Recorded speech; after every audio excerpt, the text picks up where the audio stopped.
In the headlines, a woman seriously beaten in Wilson earlier this month has died. 2 people are charged after a drug bust in Rocky Mount. We have information on the disbursement of disaster food assistance funds, and it seems voters may have a chance on whether they want the state to define marriage. These stories and more coming up on NewsBreak starting now.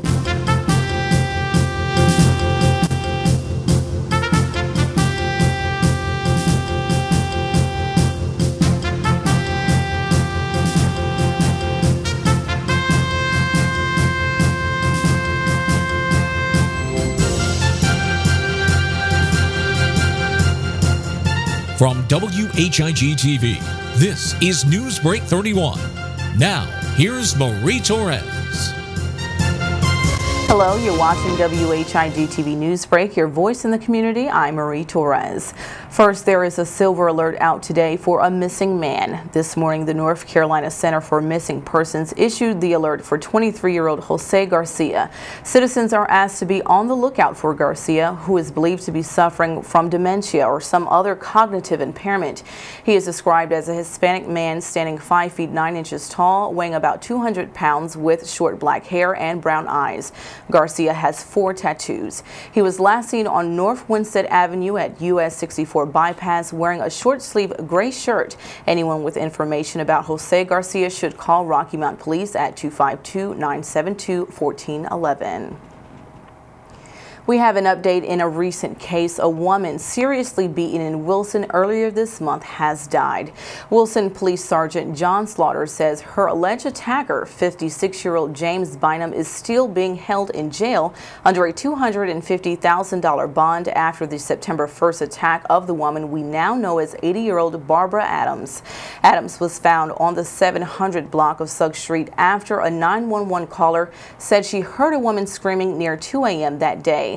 Police say when they arrived, they found Adams unresponsive with injuries to her head. Bynum was standing beside the victim when police arrived. They say it is possible that he may have also sexually assaulted her. It is likely that Bynum's charges could be upgraded. Adams died at Pitt Memorial Hospital Sunday. We are currently awaiting an official cause of death and will keep you updated with the latest in this case. Also in our crime report, 2 people are charged after a drug bust in Rocky Mount. According to police this week, they arrested 32-year-old Darnell Dunn and 20-year-old Emily Barnes while executing a search warrant at an apartment on Ligstrom Court. Police say at the home they seized 31.2 grams of crack cocaine, a revolver, assorted drug paraphernalia, and $1,700. While Dunn was charged with possession with the intent to sell and deliver cocaine and held under a $5,000 bond, Barnes was charged with maintaining a dwelling for the purpose of drug activity. She was being held under a $1,000 bond. Both were taken to the Edgecombe County Jail. Rocky Mount police arrest an area woman who allegedly targeted her boyfriend and then a cop. Recently, police charged 40-year-old Lanisha Ann Williams with assault resisting a public officer and assault on a government official while at a home on 1018 Arlington Street. Police say when they responded to the domestic violence call, they saw Williams hit her 45-year-old boyfriend. As an officer took her into custody, she also assaulted that officer. No serious injuries ensued. Williams is being held under a $2,000 bond. And authorities are searching for 2 suspects and have captured 1 allegedly involved in a fight at a local club. Rocky Mount PD have in custody 31-year-old George Brown III. They reported that nearing 2 a.m. Sunday morning, 3 males were fighting inside the Boat Ride Club at 1800 Stone Rose Drive. The other 2 male suspects fled while officers were arresting Brown. He was charged with disorderly conduct and driving while license revoked. Brown was taken to Edgecombe County Jail under a $4,000 bond. Police say if you know the whereabouts of the other 2 suspects, you should call Crime Stoppers at 252-977-1111. Your call can be anonymous. In other news, as many are still trying to keep their head above water after Hurricane Irene ripped through the east of our state, the American Red Cross continues to need your help. We recently spoke with Hal Tarleton with the American Red Cross stationed temporarily in Wilson about how you can give to those desperately in need. Right, and tell us about donations. If someone is thinking about, I guess, donating or really wants to help, how could they do that? Well, the best way to do that is with monetary funds. We do not accept bulk items, or we do not accept things such as bottled water or food or things of that sort. We try to help our clients with direct monetary contributions. We spend a lot of money operating the shelters, feeding the people. We pay for that. We need cash to pay for it. The simplest way to do that is to go to your local chapter. Deliver a check made out to the American Red Cross. You can designate it for disaster relief. You can designate it for Hurricane Irene. The money is going to stay here. This is a long-term commitment that we have to get things straightened out. We're going to be transitioning out of this stage with the central headquarters and putting the work back on the shoulders of the chapters. The chapters will continue to follow up, will continue to work with folks who need our assistance, but again, that still takes money. So give to the chapters. That's the best place to put it. You could also make a check to national headquarters. You can go to redcross.org, click on the donate link, and make a secure donation off your credit card. If you have a mobile phone, you can text Red Cross to 90999, and you've made a $10 donation to the Red Cross that way. And for those of you needing food assistance after the storm, our local departments of social services are dispersing funds. If you lost food due to power outage or damage from the hurricane, you can call your local DSS for inquiries or stop by to get assistance. Starting this weekend, our DSS offices have been helping the public. Those not already receiving food and nutrition benefits should apply for the emergency assistance until tomorrow, Wednesday, September 14th. You will need to bring a valid photo ID, proof of income and resources, as well as proof of residency, such as a utility bill. Wilson, Nash, and Edgecombe County DSSs will be open for you to apply for aid from 8 a.m. until 5 p.m. When we return on Newsbreak, the city of Rocky Mount is recognizing several firefighters, and last night the new leader of Edgecombe County Public Schools was sworn in. These stories and more right after these words.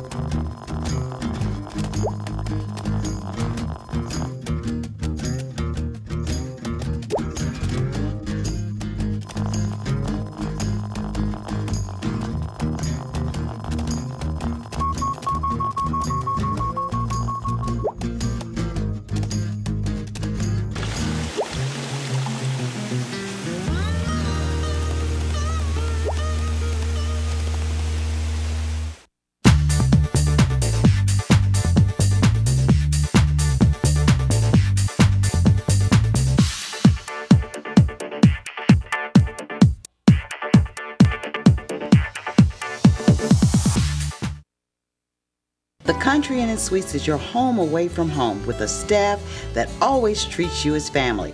If you or your church or company has visitors, give them a great Rocky Mount welcome with a special discount on their overnight or extended stay. Not only is the Country Inn & Suites a comfortable place, we'll spoil them with fresh cookies and complimentary breakfast. We are filled with luxuries like an indoor pool, fitness center, and a guest laundry. The business center includes a boardroom, connection to high-speed internet, and catering for meetings is always available.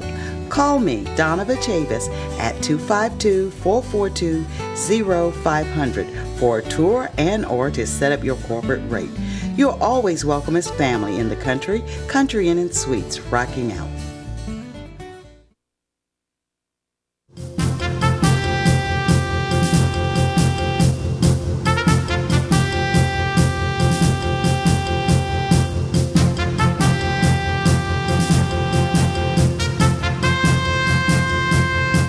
Welcome back to WHIG-TV Newsbreak. I'm Marie Torres.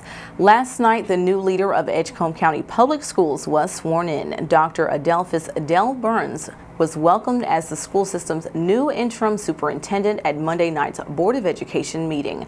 Burns will be filling the shoes of current superintendent Dr. Wayne Talley, who is resigning this month due to health reasons.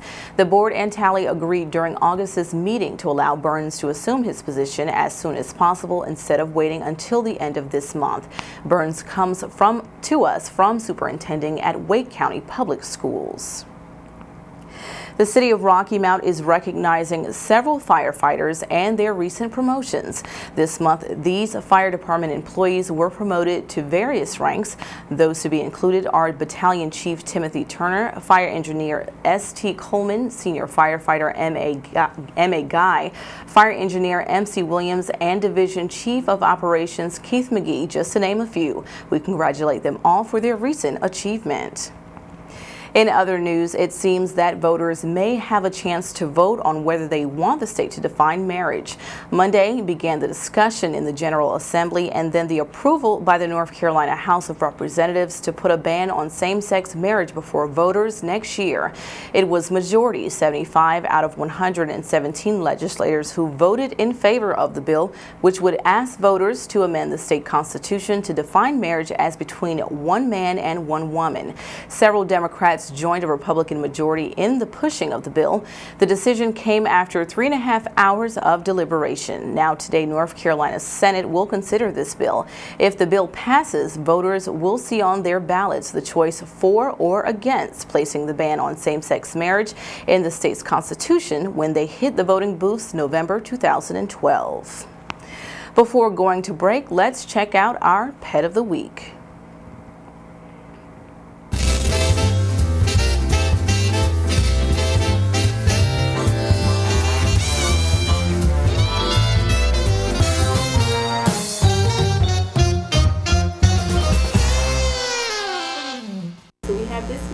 I brought Charlie today. He's a rescue. I rescued him about 8 years ago. He had been in an abused home, and he is still like really leery of strangers. He'll snap. And so they didn't think he would be adoptable, so I kept him, which I had planned on doing anyway. But anyway, he came from Shih Tzu and Fur Baby Rescue, and he's my baby. And this is just an example of what you can get, you know, if you look up rescues and shelters. And I would like to let everybody know that there's a little Pekingese mix at the Edgecombe County Shelter. His time is just about up, so if anybody was looking for a small dog, they can contact the Edgecombe County Shelter. And also, I have a 7-pound black peekapoo that I'm fostering that needs a home, and a 13-pound Silky Terrier mix that needs a home.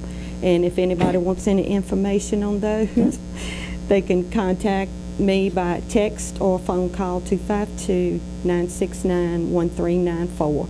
And there are just lots and lots of puppies and kittens and animals in the shelters. I mean, just go in and take a look if you're looking for a pet.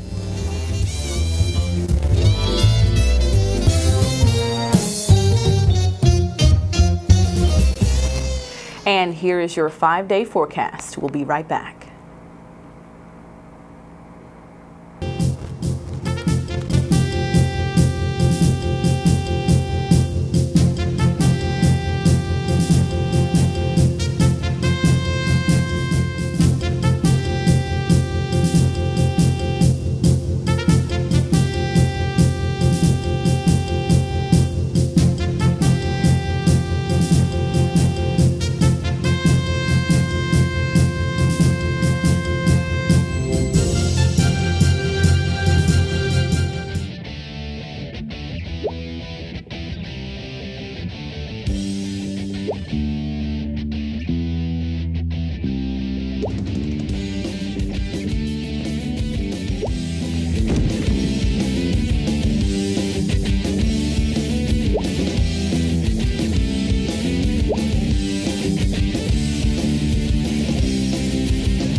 happening to you, you'll hear from us.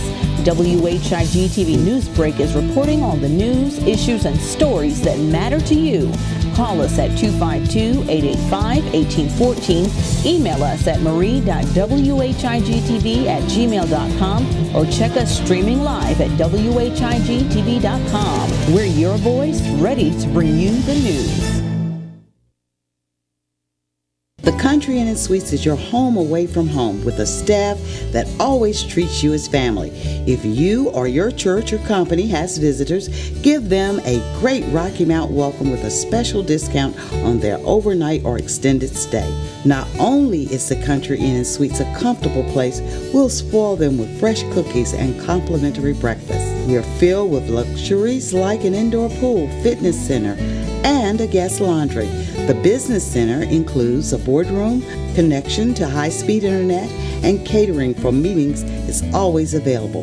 Call me, Donna Chavis, at 252-442-0500 for a tour and or to set up your corporate rate. You're always welcome as family in the Country Inn & Suites, Rocky Mount.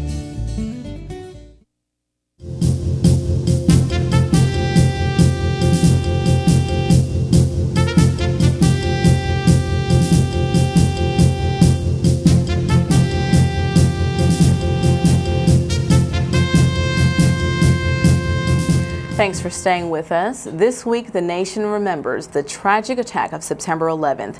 We leave you today with a soldier at Rocky Mount's commemorative ceremony during Sunday's 10-year anniversary who reminds us to take a moment of silence for all the lives lost and those still affected. At this time, I'd like to take a moment to thank all the service members that are currently serving, prior service, and our fallen heroes since 9/11. On behalf of myself and 1132nd Military Police Company. So I'd like to say thank you to all of those. If you would, please join me in a moment of silence to honor all of our fallen heroes.